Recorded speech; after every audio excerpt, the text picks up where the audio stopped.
Hello' বন্ধুসকল, welcome back to my channel. আৰু আজি এটা নতুন ভিডিঅ' লৈ আহিছোঁ। চ' ভিডিঅ'টোৰ যোগেদি অসম পুলিচৰ যি লিখিত পৰীক্ষা হ'ব তাত আহিব পৰা কিছুমান গুৰুত্বপূৰ্ণ কুৱেশ্যন আমি ডিছকাশ্যন কৰিম। চ' বন্ধুসকল, ভিডিঅ'টো শেষলৈকে চাই থাকিব আৰু লগতে শ্বেয়াৰ কৰি দিবলৈ নাপাহৰিব।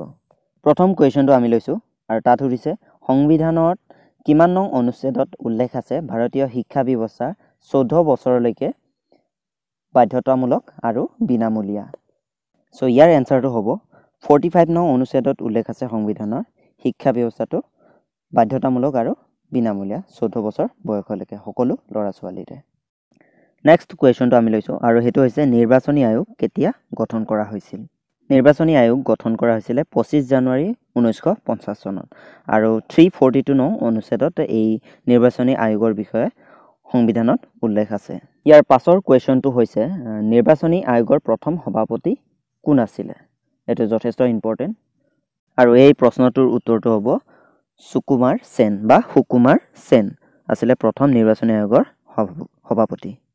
ইয়াৰ পাছৰ কুৱেশ্যনটো আমি লৈছোঁ আৰু সেইটোত সুধিছে কোনখন অধিৱেশনত পূৰ্ণ স্বৰাজৰ সিদ্ধান্ত লোৱা হৈছিলে?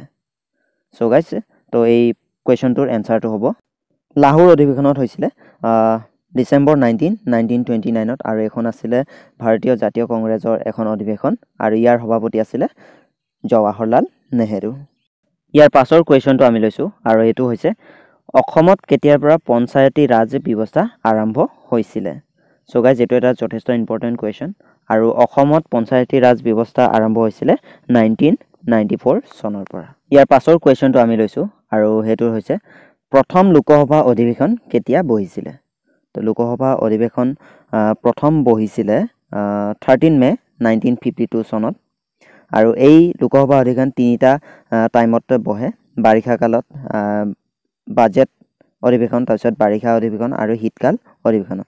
আৰু ইয়াৰ টোটেল মেম্বাৰ হৈছে 530 জন আৰু 20 জন কেন্দ্ৰীয় শাসিতৰ পৰা লোৱা হয়, নিৰ্বাচিত হয় আৰু 2 জন নমিনেট কৰে ৰাষ্ট্ৰপতিয়ে।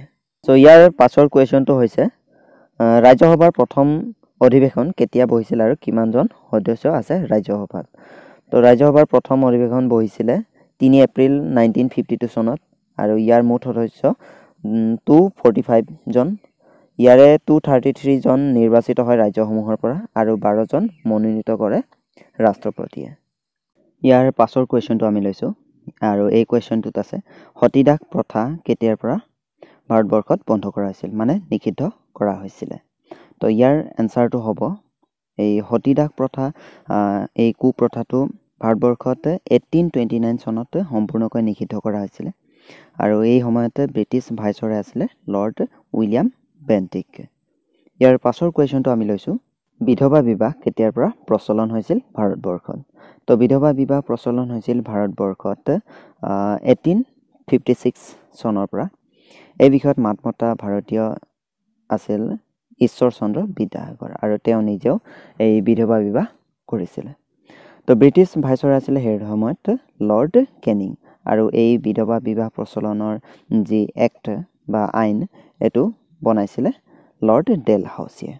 ভাৰতবৰ্ষৰ ব্ৰিটিছ শেষৰজন ভাইচৰয় কোন আছিলে?